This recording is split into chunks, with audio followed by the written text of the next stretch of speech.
And yeah, I'm pretty ugly right now. Sorry about that.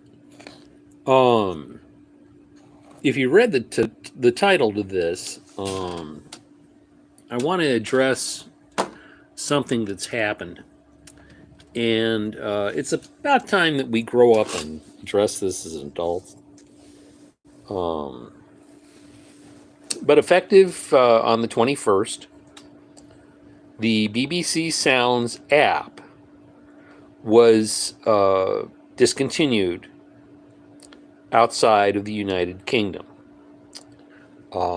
Just this afternoon, and mind you, I knew this was coming, but just this afternoon, I tried to access the app myself, and there is a firewall.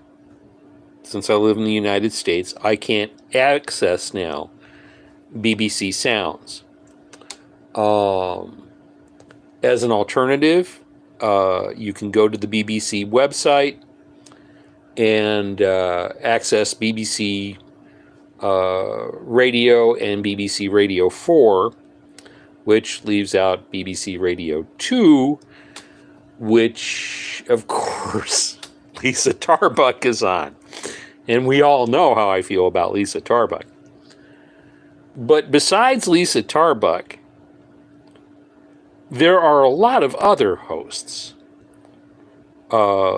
and a lot of other programming that are on BBC Radio 2. And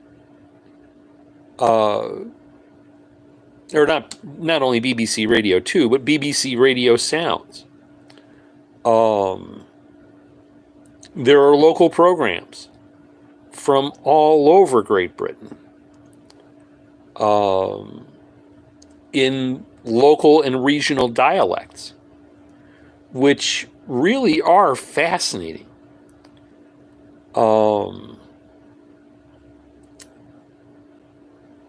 Just like in the United States, we have local and regional dialects too. But the most important thing that the BBC Sounds app does is it allows some of us to appreciate the influence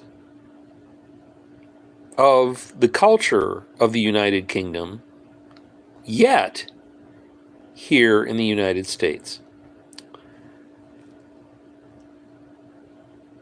There are some of us who still appreciate very much the fact that if it were not for the United Kingdom setting up colonies here along the eastern seaboard, the United States would never exist.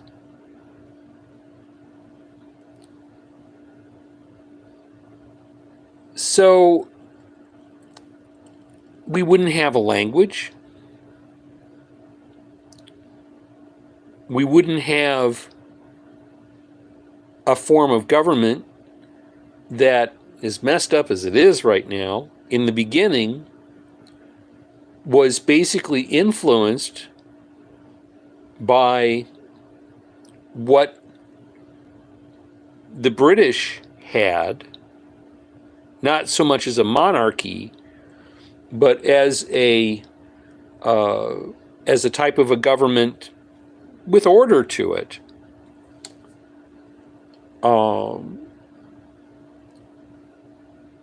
We wouldn't have any of this.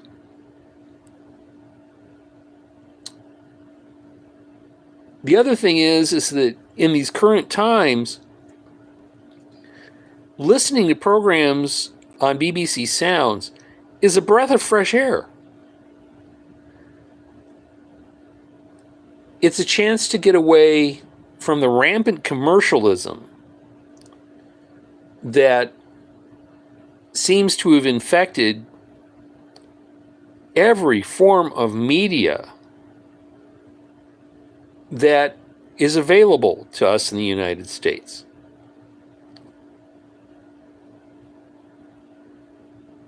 It's a gift. Now, the thing that most Americans don't understand is the cost to United Kingdom citizenry of access to BBC Sounds. You see, in the United Kingdom, all this time, while we in America have been listening to it for free,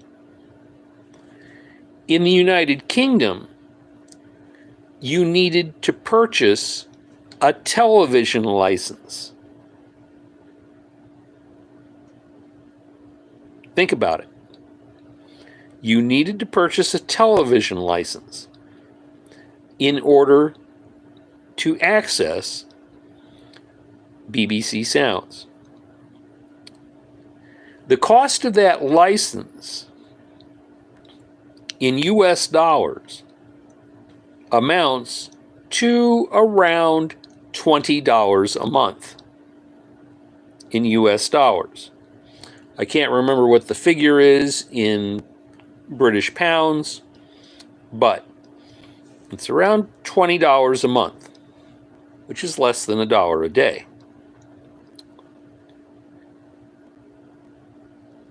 And really, when you think about it, isn't that much. I mean, heck, I spend more on these things. But they have been paying, all these people who hold television licenses have been paying for those of us outside of the United Kingdom to listen to these programs. They've been subsidizing it. We've been getting a free ride. That isn't fair to them. So here's the idea.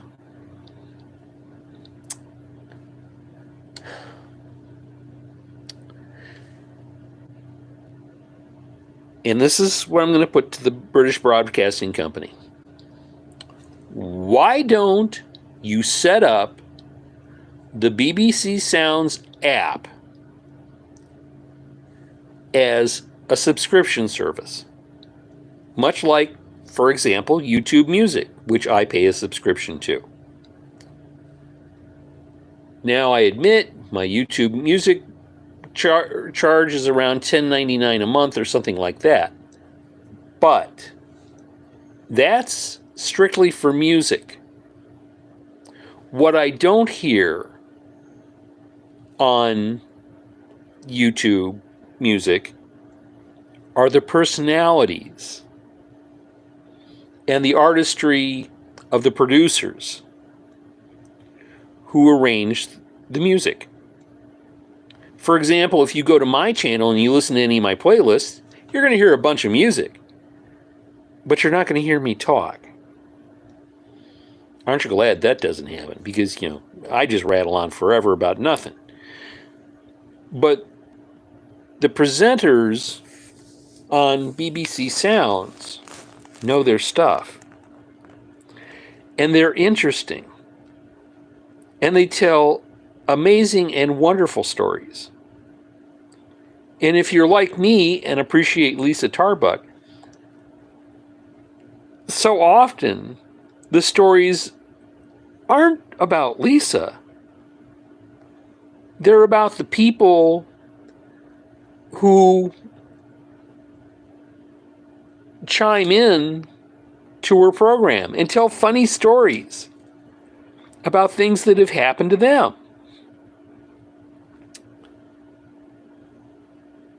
And thank God Lisa has not only a great imagination, but is as inquisitive as what she is, which is really what makes her so endearing to me. But that's just one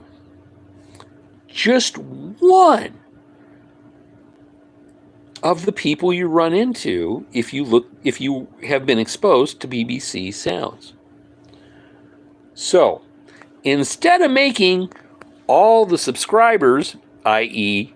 television license holders in the United Kingdom, pay for what we receive for free, how about if you give us the opportunity to help offset the costs of the production and transmission. I mean, the transmission costs, or I mean, the production costs are going to remain pretty much the same. It's the transmission costs that we need to start covering. I know a thing or two about that because I worked in telephony and telecommunications for 18 years. I know it's not free. There's only limited capacity in either light bandwidth on a transatlantic fiber optic cable, or in the radio spectrum if it goes to be, if the transmission is bounced off a satellite. Either way, there's only a limited amount to that spectrum. And because of the rise of artificial intelligence and the need for telecommunications, transatlantic, the cost of that bandwidth, even a fraction of it, goes up. So I entirely understand why it is that that the BBC, that is, had to shut this down outside of the United Kingdom. It's expensive enough just trying to distribute it there. But the burden on the subjects in the kingdom to disseminate, or whatever you want, distribute this culture throughout the world is kind of unfair. So that's what I think about it. I think it's very important, especially to me, to have access to this, to BBC Sounds. I might have to rearrange my finances a little bit because, believe it or not, $22 a month is a chunk of change to me.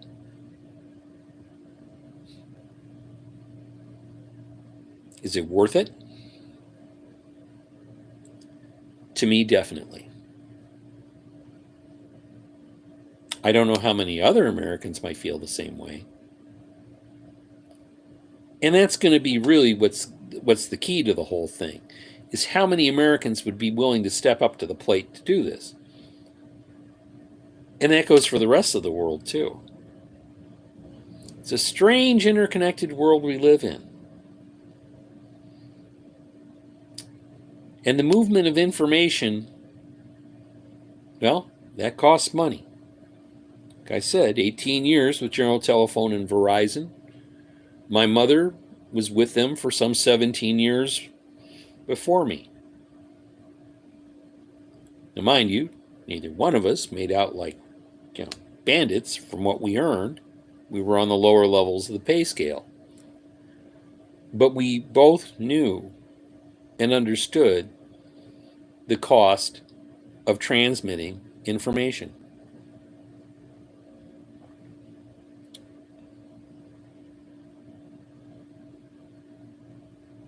So, that's going to be it. We're going to be done in less than 15 minutes on this one.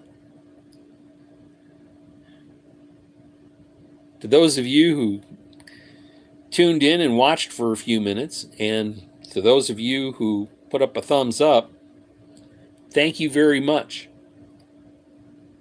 And I don't just mean from me. I mean from everybody who listens to this or watches this. Because it's not just about me.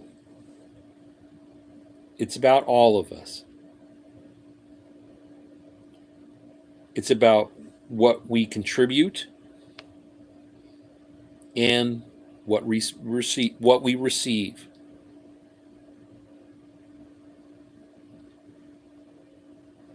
And just like going to a concert,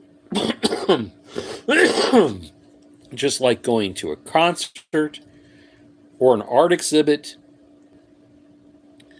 or even dining out at a restaurant. We need to pay for what we receive.